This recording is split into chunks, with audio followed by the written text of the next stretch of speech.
तेजी का रुझान बनता हुआ दिखाई दे रहा है। दरअसल ग्वाटेमाला में छोटी इलायची की फसल कमजोर रहने से वैश्विक बाजारों में बड़ा बदलाव देखने को मिल सकता है और इसका सीधा असर भारत को मिलने के संकेत हैं। आपको बता दें कि उत्तरी अमेरिका महाद्वीप के मध्यवर्ती हिस्से में स्थित ग्वाटेमाला दुनिया में छोटी इलायची का सबसे बड़ा उत्पादक और निर्यातक देश माना जाता है, जबकि भारत इस सूची में दूसरे स्थान पर है। यही वजह है कि अंतर्राष्ट्रीय बाजार में भारतीय इलायची को हमेशा ग्वाटेमाला की कड़ी प्रतिस्पर्धा का सामना करना पड़ता है, लेकिन अब वहां प्राकृतिक आपदाओं, सूखे और मौसम की मार से फिलहाल उत्पादन प्रभावित होता हुआ दिखाई दे रहा है। ऐसे में भारत के लिए निर्यात के अवसर खुल जाते हैं। मौजूदा सीजन में भी कुछ ऐसी ही स्थिति बनती हुई नजर आ रही है, क्योंकि ग्वाटेमाला में इलायची का उत्पादन सामान्य स्तर से काफी नीचे रहने की संभावनाएं जताई जा रही हैं।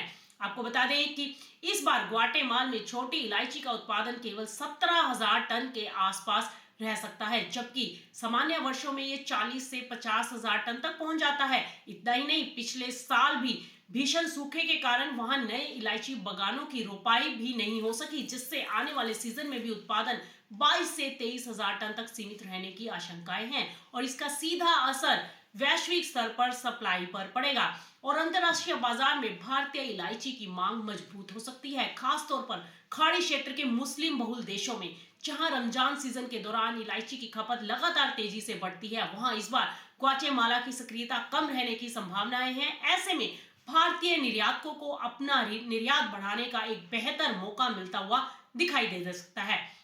यदि भारत की स्थिति पर नजर डालें तो देश के सबसे प्रमुख उत्पादक राज्य केरल, खासकर इडुक्की जिले में इस समय छोटी इलायची की जोरदार तुड़ाई और तैयारी चल रही है, जो कि लगभग मार्च 2026 तक जारी रह सकती है। आपको बता दें कि चालू कैलेंडर वर्ष 2025 के दौरान विभिन्न नीलामी केंद्रों में इलायची की कुल आवक बढ़कर 30 से 31,000 टन तक पहुंचने के संकेत मिल रहे हैं। इसके साथ ही अगर वैल्यू की बात करें, मूल्य की बात करें, तो मूल्य करीब 2520 रुपए प्रति किलो बना हुआ है, जो किसानों और व्यापारियों दोनों के लिए फिलहाल संतोषजनक माना जा रहा है। ऐसे में आकलन है कि यदि अंतर्राष्ट्रीय बाजार में यही हालात बने रहे तो चालू मार्केटिंग सीजन में भारत से इलायची का कुल निर्यात उछलकर 12 से 14,000 टन के ऊपरी स्तर तक पहुंच सकता है। कुल मिलाकर देखा जाए तो ग्वाटेमाला में कमजोर फसल, खाड़ी देशों में बढ़ती मांग और भारत में बेहतर सप्लाई की स्थिति मिलकर भारतीय इलायची बाजार को आने वाले महीनों में एक मजबूती का संकेत देने का काम कर रही है।